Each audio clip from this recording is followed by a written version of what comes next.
Welcome to the deep dive. Today we're plunging into a challenge I think pretty much every international traveler knows well or definitely will soon. How do you actually stay connected when you're abroad without, getting hammered by those crazy roaming charges or skipping that whole hassle of hunting down local SIM cards? It's Ugh. not just a small thing anymore, right? Mm. Looking ahead to 2025, being connected seamlessly feels, well, almost as vital as your passport. Now, before we jump into solutions, let's really put ourselves in that arrival moment, long flight, jet lag kicking in. All you want is to let family know you landed okay, maybe grab a taxi using an app. What are those really common pain points, those, universal frustrations you see? Oh, yeah, it's such a familiar feeling, isn't it? You land, switch off airplane mode, and nothing, dead silence on your phone. Or maybe worse, you get that super cheerful welcome text from your home carrier. You know the one. Uh-huh. The one offering data for like $20 a day? Exactly, $20. It's not just expensive, it feels almost predatory, especially if you're hopping between countries.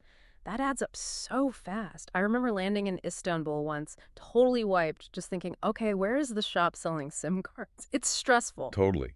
Fumbling with foreign cash, trying to explain what kind of plan you need. Right, when all you want is that basic connection. For safety, for convenience, it's a real drag right when you arrive. I've definitely been there. That immediate friction, just when you should be feeling excited about where you are. But what if all that frustration could just disappear, be a thing of the past?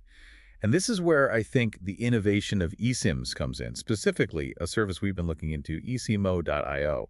It really feels like a potential game changer for travelers. Precisely. So think of an eSIM, not as that little plastic card you swap out. It's actually a tiny chip that's already built into your phone's hardware. And this chip can digitally download and store carrier profiles. So your phone can just switch between networks globally, no physical swap needed. Okay, so it's digital? Exactly. And eSIMo.io uses this tech to offer, well, a digital SIM.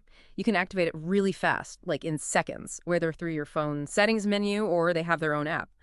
The really cool part is the flexibility. You can buy a plan before you even leave your house. Or, get this, even while you're standing there waiting for your luggage. Wow, okay, so literally connected the moment you need it. Pretty much. And the cost is a big factor. We're talking plans starting as low as like 3.99 US dollars. Plus, their whole pitch is very clear. No contracts, no roaming fees, absolutely no hidden tricks. You just pay for the data you actually need. So if I'm getting this right, it's not just about being easier, it's about taking back control and making data access more, well, democratic when you travel. For so long, I felt like the big phone companies had you cornered on international data, often with really inflated prices. This sounds like it completely flips that script. It really does. It puts the power back with the traveler. And what's interesting is how the eSIM market, and eSIMo.io specifically in 2025, is getting quite sophisticated.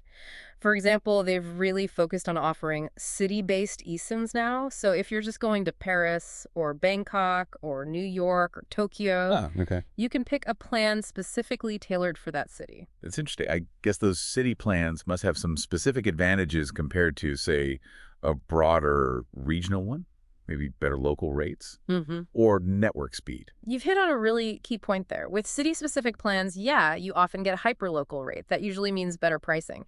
And crucially, it can mean optimized data speeds because it's tuned for that specific city's network infrastructure. Okay, that makes sense. But then connecting that to the bigger picture, if you are doing bigger trip, they also have the regional bundles, Europe, Asia, Latin America, that kind of thing. So it makes it a really versatile solution.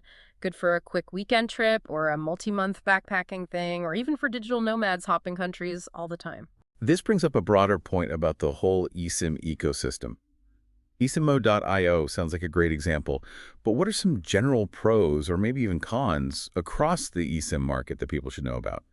Like, are there times when a physical SIM might still be better, or any hurdles someone might face with eSIMs? That's a good question. The main advantage, like we've been saying, is just the sheer convenience and usually the cost savings. The biggest limitation, I'd say, especially if you have an older phone, can be compatibility. Not every single phone supports eSIM tech, Right. though most newer ones do. Generally, iPhones from the XR or XS onwards, and a lot of the recent Android flagships, they're good to go. Another thing to keep in mind is that the initial activation downloading that profile usually needs an internet connection. Ah, okay. So you need Wi-Fi first. Yeah, you'll need Wi-Fi at the airport you're leaving from or maybe your hotel when you land just to get that eSIM profile downloaded onto your phone. But once it's activated, the flexibility is huge. That makes sense. Yeah. And here's a practical tip we found during our research. Maybe download the eSIMo app before your trip starts. Browse the plans then. So, say you're flying to Rome. You could actually activate your eSIM while you're still using the Wi-Fi at your departure gate. Exact. Then, the second the plane lands and you switch off airplane mode, boom, you're online. No more fiddling with tiny plastic cards when you're tired and groggy. And that ease of use really carries through. Like we said, most recent iPhones and Androids are compatible. Setup is usually super simple. Often it's just scanning a QR code they email you, or you can download it directly through their app if you use that. Okay. And what's really handy, I think, is that you can usually keep your regular physical SIM card in your phone. Oh, right, for calls and texts from home. Yeah, exactly. Keep your normal number active for calls or maybe important texts like verification codes, but use the eSIMo plan just for mobile data. That's really flexible. It makes it great for short trips, long trips, whatever. And for anyone wondering, they support, I think, over 20 languages on their platform, so it's pretty globally accessible. Oh, and they also have things like referral programs, cashback systems where you can earn credits by sharing a link. Little perks. Yeah, and you can top up your plan easily from anywhere, right in the app. No need to ever find a physical store again. So if we kind of pull back and look at the main takeaways from this deep dive, Mm. it feels like those days of being, well, held hostage by sky-high roaming fees or that frantic airport search for a SIM card. They're quickly fading into the background, aren't they? Mm. Innovations like eSIMs and the services like eSIMo.io built on them are really changing things, offering something that seems fast, affordable, and incredibly widespread. You mentioned coverage in over 190 countries. That's right, over 1190. And yeah, to sort of summarize eSIMo.io's role in all this, it's really built around speed, affordability, and that huge global reach.